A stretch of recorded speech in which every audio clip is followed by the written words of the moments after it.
গরমের সময় যখন কিছু খেতে ভালো লাগে না, তখন ডালের সাথে এরকম একটি বড়ার রেসিপি বেশ ভালোই লাগে। আজ আমি সেই ধরনেরই একটি বড়ার রেসিপি আপনাদের সাথে শেয়ার করছি। আজ তৈরি করে দেখাচ্ছি লাউ পাতার বড়া। বাড়িতে হয়তো আপনারা সবাই এ ধরনের বড়া তৈরি করে থাকেন। আজ আমি আমার মতো করে শেয়ার করছি। Welcome to Sumana's kitchen. প্রথমে একটি বোলের মধ্যে নিয়ে নিচ্ছি হাফ কাপ পরিমাণ মসুর ডাল, সাথে অ্যাড করছি 1/4 কাপ পোলার চাল। এই পোলার চাল আর ডালটাকে 2 থেকে 3 বার জল বদলিয়ে ধুয়ে নিয়েছি। এরপর জল বদলিয়ে নিয়ে চলে এসেছি। এবার দিয়ে দিচ্ছি হালকা গরম জল। 2 থেকে 3 ঘন্টা ভিজতে দিব। এবার নিয়ে নিচ্ছি লাউ পাতা। লাউ পাতার আঁশ ছিঁড়ে নিচ্ছি। সবগুলো লাউ পাতা এভাবে আঁশ ছাড়িয়ে নেব। এখানে 8 থেকে 10 পিস লাউ পাতা আছে। আঁশ ছাড়ানো হয়ে গেলে পরে খুব ভালোভাবে পরিষ্কার করে ধুয়ে নিয়ে আসব। লাউ পাতাকে খুব ভালোভাবে ধুয়ে নিয়ে এসেছি। এবার হালকা গরম জল একটা মিক্সিং বোলের মধ্যে দিয়ে দিচ্ছি।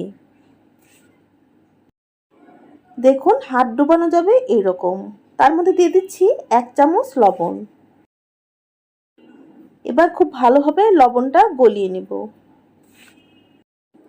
এবার এই লাউ পাতাগুলোকে 10 মিনিট মতো এই জলের মধ্যে ভিজিয়ে রাখবো।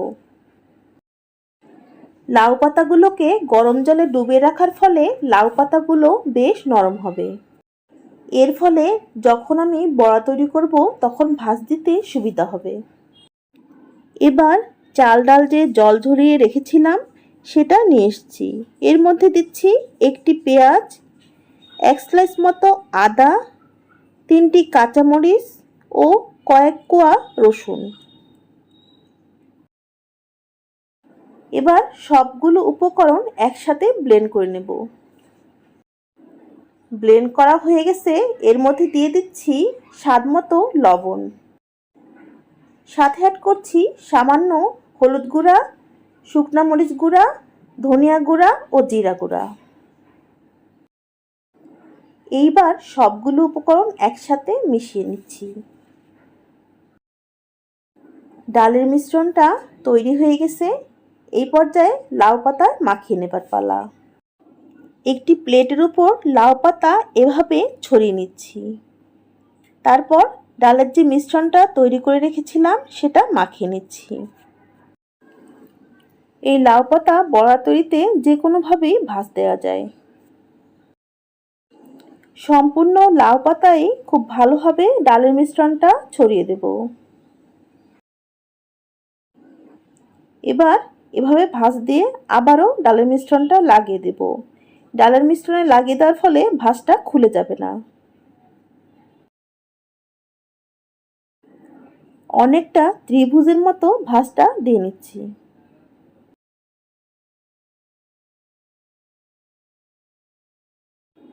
বড়াটা তৈরি করা হয়ে গেছে। এবার উপর থেকেও ডালের মিশ্রণটা লাগিয়ে নিচ্ছি। সবগুলো লাউ পাতার বড়া তৈরি করে নিয়েছি। এবার ভেজে নেব। ফ্রাই প্যানের মধ্যে সয়াবিন তেল দিয়ে দিলাম।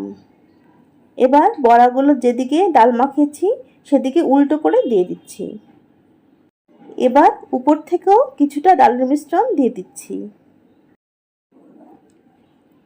একইভাবে আরও 2টি বড়া দিয়ে দিব। এবার চুলার জালটা একদম লোতে রেখে আস্তে আস্তে করে বড়াগুলো ভেজে নেব। চুলার জালটা যদি হাইতে থাকে তাহলে বড়ার উপর দিকে কালার চলে আসবে, কিন্তু ভিতরে কিন্তু কাঁচা থেকে যাবে।